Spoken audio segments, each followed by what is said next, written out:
Hey Liz, thanks for coming in today. Thank you. So just a reminder, so we're here today to do your YMCA 3-minute step test. And that's just to help estimate and measure your cardiorespiratory endurance. Okay, so we went ahead and did all of your pre-assessment paperwork, and I just want to go over some of the risks and discomforts that you may experience during the test.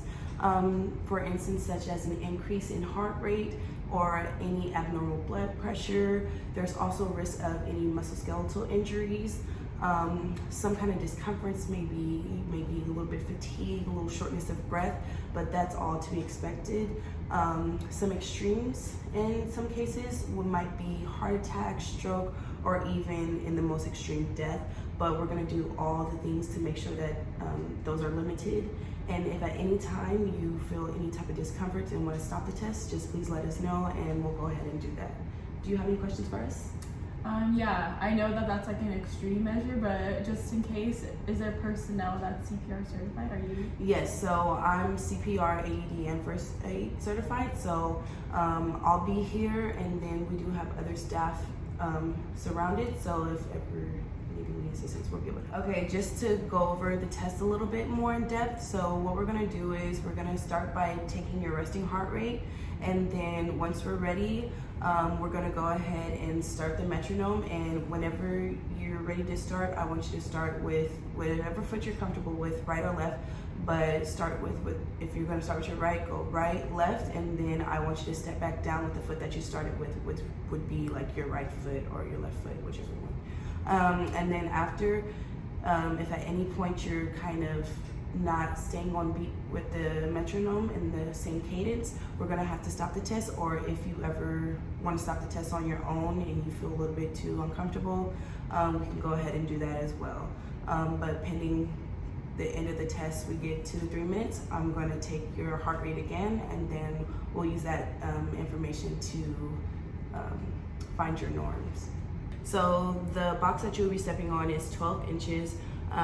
It equates to 4 purple stacks. So we're gonna go ahead and set that at that part, and then we'll... Okay, Liz, so we're gonna go ahead and get started, and I'm gonna go ahead and record your resting heart rate.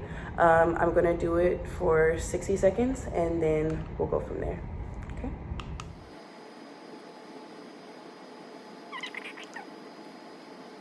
Okay, Liz, so I have the metronome here, and it's set to 96 beats per minute. And so if you want, we can go ahead and do a little warm up, and so you can get familiarized with the beat of the metronome. And then once you're ready, I have a stopwatch right here, and we can go ahead and get started with the actual test. Okay. Okay.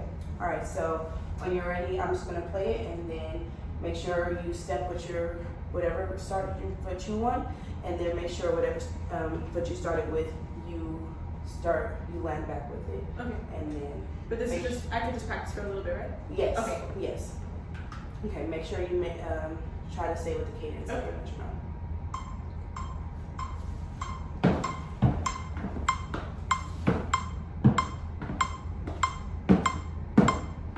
Okay, I'm ready. Okay, awesome.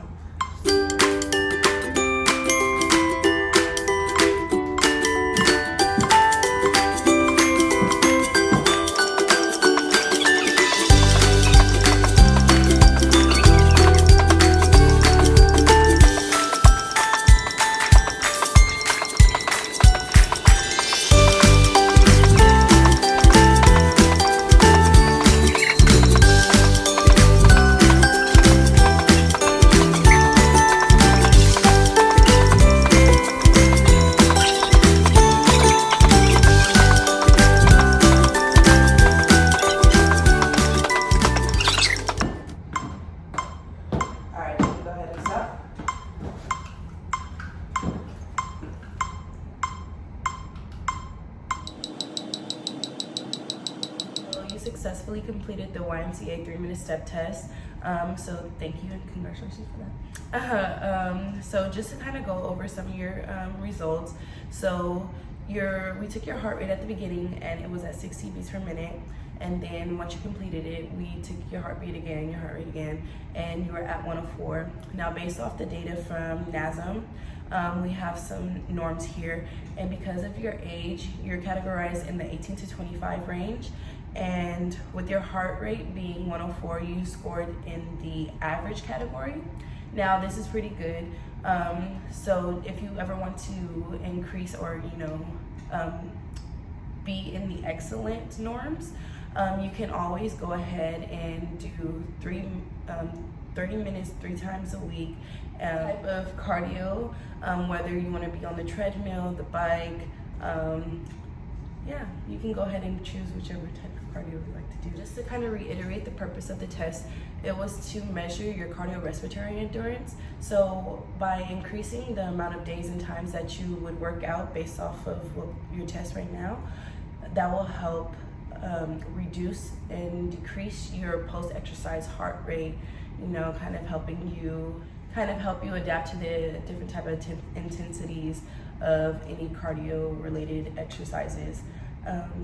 Do you have any questions for me? No, I think, that all makes sense. So basically, in order to kind of get closer to the excellent category, I just have to work on my cardiorespiratory endurance a little bit more. Exactly. So just kind of increase, if you're already doing like 2 days a week with like 20 minutes of cardio, go ahead and add that 3rd day and maybe increase your time that you're doing cardio. And that should over time help decrease post-exercise heart rate. Okay, so thank you again for coming in and being a part of our fitness assessment. So we went ahead and checked your resting heart rate again, and you're back within your normative heart rate range. And so you're all clear to go. If you have any more questions, feel free to reach out. Don't hesitate. But thank you again. Thank you. All right.